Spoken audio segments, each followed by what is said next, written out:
जीवन संदेश, प्रभु का वचन, सुख शांति का पावन संगम।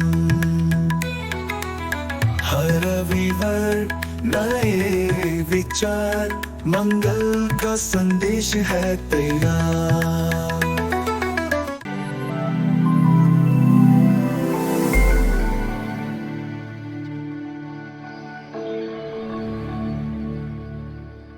पिता और पुत्र और पवित्र आत्मा के नाम पर आमीन। जय यीशु। मेरे भाई बहनों, प्रभु यीशु आज हमें एक जिम्मेवारी देता है। कौन सी जिम्मेवारी? कहता है, तुम संसार की ज्योति हो, तुम पृथ्वी का नमक हो। पृथ्वी का नमक, संसार की ज्योति। इसका मतलब क्या है? मतलब यह है कि हमारे जीवन से, हमारे अड़ोस पड़ोस में जो रहता है, हमारे परिवार में जो रहता है, उनके ऊपर असर डालना चाहिए।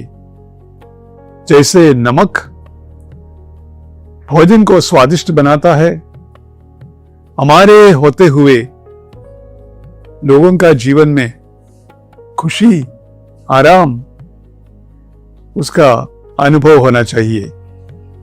सुहावना बनना है लोगों का जीवन हमारे आसपास होने से। इसके लिए हमें क्या करना है? बस प्रभु यीशु के साथ रहना है। अगर यीशु हमारे साथ है तो ये संभव है, नहीं तो नहीं। प्रभु यीशु खुद कहता है अपने बारे में, संत यूहन्ना के सुसमाचार अध्याय 8 वाक्य 12। प्रभु कहता है, मैं संसार की ज्योति हूं, जो मेरा अनुसरण करता है वह अंधकार में भटकता नहीं रहेगा, उसे जीवन की ज्योति प्राप्त होगी। यीशु के अभाव से हमें शक्ति भ्रष्ट हो जाता है। जैसे प्रभु यीशु हमारे जीवन में आ जाता है, एक नई रोशनी हमारे जीवन में आता है, एक नई खुशी हमारे जीवन में आता है, आनंद का अनुभव हमें होता है।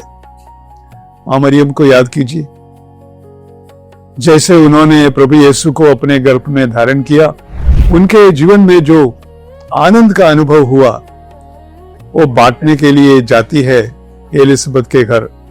एलिसबेथ से मिलते ही, उनका अभिवादन सुनते ही एलिसबेथ का घर, एलिसबेथ का मन खुशी से भर जाता है, पवित्र आत्मा से भर जाता है, और वे दोनों मिलकर प्रभु की स्तुति करने लगते हैं। जी हाँ प्रिय भाई बहनों, हमारा पृथ्वी, हमारे लिए संसार कहां शुरू होता है? ये विशाल संसार नहीं, पृथ्वी नहीं, बल्कि हमारे परिवार में शुरू होता है। आपस में हमारा जो संबंध है उसको प्रेममय बनाना चाहिए। हमारे रहते हुए हमारे घर में खुशी होना है, निराशा नहीं, दुख नहीं, कठिनाई नहीं। अगर यीशु हमारे साथ है, हमारे हृदय में है, और उनके बारे में हम सोच विचार करते हैं, उनसे संयुक्त होकर हम जीवन बिताते हैं, उनकी आवाज सुनते हुए, उनको प्रेम करते हुए, उनकी आज्ञाओं को मानते हुए, तो जरूर हमारे जीवन का असर दूसरों पर पड़ेगा। उनको खुशी का अनुभव होगा, आराम का अनुभव होगा। हमें देखते ही वे लोग बताएंगे, हाँ वे आ रहे हैं, अभी हमें आराम से बैठे, अभी हम खुशी का अनुभव करेंगे, आनंद मनाएंगे। और कुछ लोग हैं जो हमारे पास आते ही हमें दुख का अनुभव होता है, उन्हें देखते ही शायद हमें दुख का अनुभव होता है। साधारण जीवन में यही अनुभव है हमारा। हमें कोशिश करना है हमारे बातचीत से, हमारे मुख से, हमारे मुस्कुराहट से, कि हम आनंददायी जीवन जीना चाहते हैं, और यीशु हमें इसके लिए बुलाते हैं। प्रभु यीशु का आदेश सुने। कहा है प्रभु यीशु ने संत यूहन्ना का सुसमाचार अध्याय 13 वाक्य 34 में, एक नया आज्ञा मैं तुम्हें देता हूं, एक दूसरे को प्यार करो जैसे मैंने तुम्हें प्यार किया है। और प्रभु यीशु ये भी बताता है कि इस प्रकार जब हम एक दूसरे को प्यार करेंगे जैसे प्रभु ने हमें प्यार किया है, तो हम दूसरों के सामने प्रभु की ज्योति जलाएंगे। कहता है, अगर तुम एक दूसरे को प्यार करते हो तो सब लोग जान जाओगे कि तुम मेरे शिष्य हो। प्रिय भाई बहनों, यही मतलब है पृथ्वी का नमक संसार की ज्योति बनकर जीना।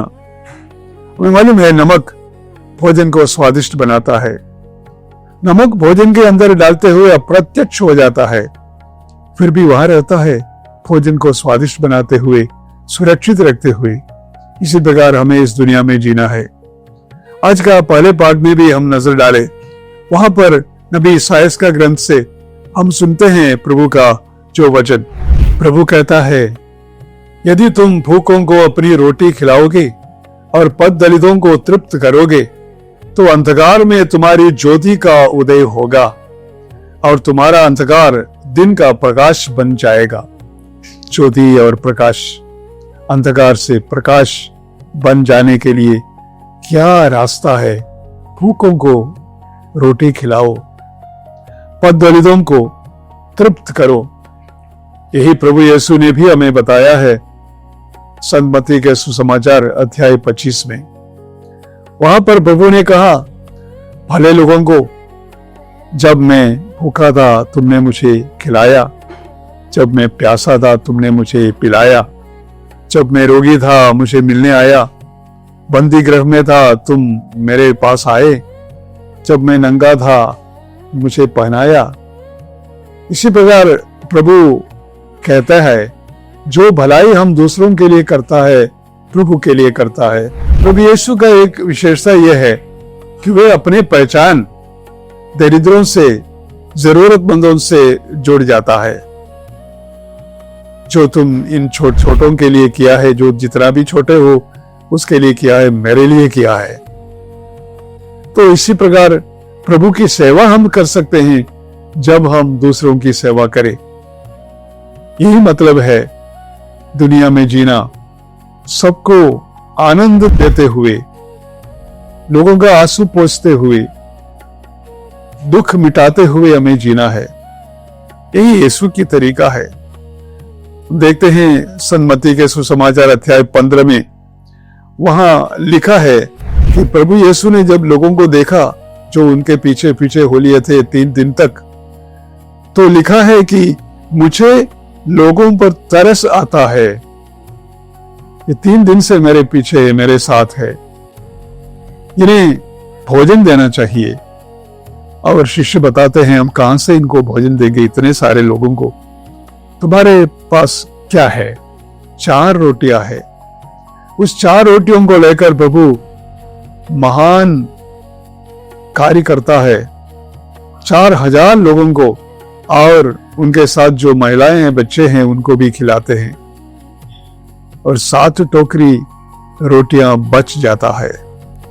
प्रभु यीशु का मन में इसी प्रकार का एक वेदना है जब लोगों का दुख देखते हैं वे। क्या हमारे मन में लोगों का दुख देते ही वेदना होता है, दुख होता है? इंसान अक्सर दूसरों के बारे में कम सोचते हैं, अपने बारे में सोचते हैं ज्यादा। अपनी खुशी, अपना आनंद, अपने आराम, यही सोचते रहते हैं। और जितना भी हमें मिले हम सेटिस्फाइड नहीं होते हैं। बस इतना ही चाहिए करके हम बताते नहीं है, और भी चाहिए, और भी चाहिए, और बटोरते रहते हैं। चाहे हमें ऊपर उठाने के लिए हम दरिद्रों को कुचले, पैरों तले रौंदे ताकि हम ऊपर उठे। इसी प्रकार अक्सर इंसान सोचते हैं और इसीलिए इस दुनिया में दुख होता है। इस दुखी दुनिया को सुखद बनाने के लिए प्रभु यीशु ने ही रास्ता दिखाया है। उन्होंने बताया कैसे प्रेम करना है, शत्रुओं को भी प्रेम करना है। उसी प्रेम से हम उनका नाम दुनिया को बताएंगे। दुनिया में हम नमक बनकर, ज्योति बनकर जिएंगे, प्रभु यीशु जैसे जिएंगे। अक्सर पुरोहितों के बारे में बताया जाता है कि पुरोहित एक और क्रिस्त है, एक और यीशु है। sacerdotes, alter Christus. A priest is another Christ. ये बात न केवल पुरोहितों के लिए बल्कि हर ईसाई के लिए है। ईसा नाम हमारा जीवन से जोड़ते हुए हमें भी ईसा जैसे, यीशु जैसे बनना चाहिए। यीशु जैसे प्यार करना है, यीशु जैसे क्षमा देना है, यीशु जैसे सब लोगों को सांत्वना देना है, सबको अपनाना है। यही मतलब है तुम पृथ्वी का नमक हो, संसार की ज्योति हो। जय यीशु।